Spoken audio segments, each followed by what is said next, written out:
this fella is very proud indeed this morning. He's the Southampton chairman. Ralph Krueger joins us live this morning. Ralph, good morning. Good morning, gentlemen, and good morning to all your listeners. Oh, Ralph, terrific of you to join us today. First things first, what happened last night? What did you do after the game? How did you console yourselves, if you like? Well, we came together as planned in our hotel and had a team dinner with the families together and looked the situation in the eyes. I mean, we were in extreme pain and at the same time knew we had been part of a fantastic final, and we were extremely proud of how the team showed up and how they fought back from 0-2 down. And I think in the end, it's pain that we will use as a club. It's pain we will grow from, but I'll be honest with you, we're all hurting today, but if you look at our fans, who you've already spoken about, we're very, very proud of how they performed, and our fans were definitely the better fans in that building last night. And even at 2-0 down, I mean, I was watching it on television, you could hear the Southampton fans. They never gave up, Ralph. No, they were fantastic. They gave the team such a push, and it would have been easy for us to lie down and fold away and pack up and go home, but nobody was leaving Wembley yesterday, and our fans have waited so long for that experience, and it's been a dream since I've been there now in my fourth season for us to be at Wembley, and we need to learn how to win those games now, and I think we took a big step in that direction yesterday together with our fans. You know what, Ralph? I think you've just put your finger on it. The thing is, you went there, but you didn't win. Now, it's a tough part, and you touched on it there, is the tough part getting back into that position again. Yes, it is. But in the last few years, we've been able to learn through our European experiences, which are new for Southampton in a long time now, into the Cup. And you've got to learn how to put those runs together. I mean, Claude and the team did an excellent job all the way through. This was the fifth Premier League side in a row in the League Cup run-up. So, it's of course, you should not accept the loss, and you have to learn to hate to lose before you can love to win. But we've taken a big step with our young team. So many young players on that field last night. They showed no fear being in Wembley, and absolutely no fear playing Man United, and that's what we like to see. You have such an incredible infrastructure in that club. You are so well set up for this kind of experience, and every single year, apart from perhaps this season, you've been improving on your previous year's league position. What is the secret to this? Because you've had so many criticisms about the players that you've allowed to lead the club, yet you've proved everybody wrong on the football pitch, Ralph. What is the secret?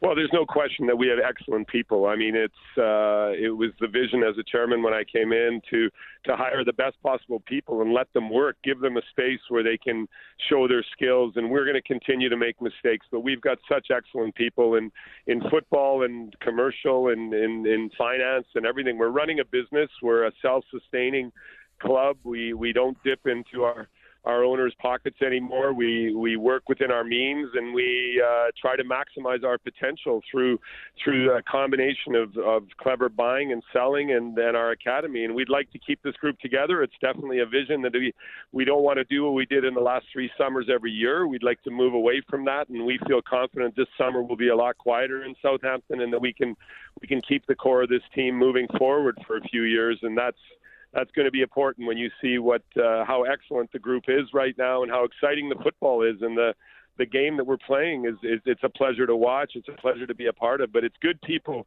It's good people, Jim, all through the club. We've got clear values. We know where we're going. We know why we're going there, and we go there together every day. Everybody's in it, in a team concept, not only on the pitch but off of it. Ralph, Dean Ashton, I mean, like you said, I think we can all see that, and the business that you've done is fantastic, and you can just tell what a greatly run club it is. You talk there about dipping into the owners' pockets, because obviously now you've got to this stage, you've got to a cup final. I've been so impressed with the way that you've set up and beaten teams like Arsenal, Liverpool away. Has been very impressive this season. How do you go to the next level if you don't dip into them pockets? Well, again, you have to know that our owner has invested heavily for the club to be where it is today. So it's not that there hasn't been an investment, but with our revenue the way it is right now, you need to manage that properly, and it's important that again, we continue to develop our own players. It's part of who we are. We love to teach the game of football, and we love to develop players.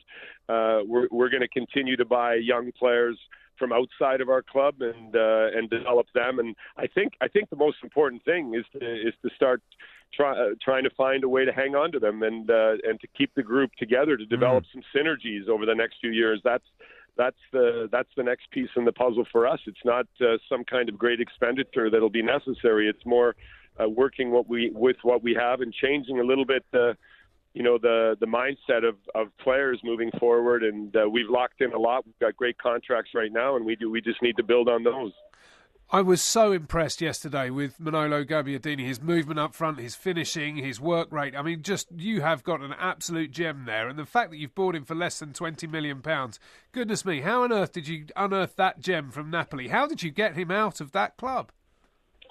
Well, Les Reed, director of football, and Ross Wilson, our head of recruiting and scouting, and their team of almost 40 people out there working to find these kind of jewels. And I think it's identifying those talents over years, which helps our model. It's not something we find overnight. Our recruiting and scouting team is building permanent dossiers on individuals, and he had been targeted for quite some time now, and we didn't feel, or our football didn't feel, that his potential was being realized in his present situation. And I mean, what a find he is! Not only on the pitch, I have to say he brings a real spirit into the team. He's still learning English, but his body language, his football knowledge, and his spirit are really taking hold of us and taking us to another level. He was a great find for sure. Ralph, there were quite a few eyebrows raised when you brought in Claude Puel, but he is delivering, no doubt. Yeah, I mean, Claude, as any manager, you need time. I mean, it's we really feel it looks like his team now. It takes a few months. I come from a coaching world of hockey, which has nothing to do with football, but I understand the coaching path that our managers need to take. And Claude has a clear philosophy. He wants us to play football. He likes to be a creative side with high skill and speed. And you must be patient in the processes of change, which we in Southampton have often gone through. And in those processes, our opportunity if you can wait for them. And with Claude, it's coming really well right now. Okay, I want to ask you two straight questions, Ralph, and I really appreciate you doing this morning. One, Virgil van Dijk. Have you had big money offers on the table for him? Well, of course, I don't speak about the football. I'm involved, but we're just out of the January transfer window. At the moment, we are definitely striving for what I said at the outset, and that's to keep this group together, to build on this group, and to build on its age. And Virgil's committed to us for a long time, and we don't see anything but that in our future. And we will be, as every year, sitting together in a few weeks to look at our summer transfer window and what the plans are. But at the moment, Virgil is very committed to us. He's our team captain, and we see him in our red and white stripes. Okay. Second question, Ralph, you mentioned him a second ago. Your head of recruiting and scouting, Ross Wilson. It's been reported that Rangers in Glasgow want him to be the new director of football. Is that likely? For us, it's always a compliment. People seem to love to come to look at our personnel, so it's part of our daily oxygen that we have. And we are also a club where I spoke to Ross last week, and we had a lunch together, and he's very committed and excited of staying with us. But for us, we never believe that everybody needs to stay with us forever. And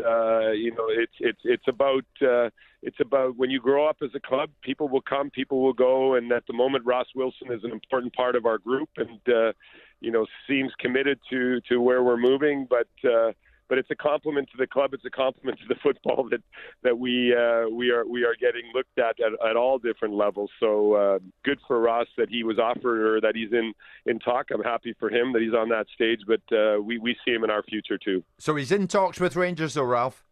Well, no, it's a media talk right now. You know what I mean? It's a media talk. He's not in the talk. I mean that he's in the talk in the media, but there have been no talks there yet. one of the other things that we haven't talked about is the academy and your production of players, not just your identification of them. James Ward-Prowse looks like he could be a central midfielder for England. He has that wonderful delivery from set pieces. How many others have you got coming through? Not to mention Gareth Bale, Theo Walcott, all Alex Oxlade-Chamberlain, all the wonderful players you've got elsewhere. How many other young kids have you got coming through that you're looking at as having wonderful careers in English football? Well, I think really exciting this season. If you look from the back end, what Sam McQueen came in. If you look at Jack Stevens, how he stepped into Virgil van Dijk's role and really done outstanding, and up front Josh Sims are three of the names that just pop out at the top of my head just this season alone. So there's more in the next layers. You know, our under 23 team is more like an under 19 team, and our under 18s are often an under 16. So we've got a lot of young players playing against older age groups, and it's just a compliment to the work that's done in the academy and the passion that we have there right through our personnel, and we're very proud of that we bring English players through is one of our key club goals. That we bring players through all the way to the national team level is our dream, and I think that's something that makes Southampton Football Club very special in the Premier League.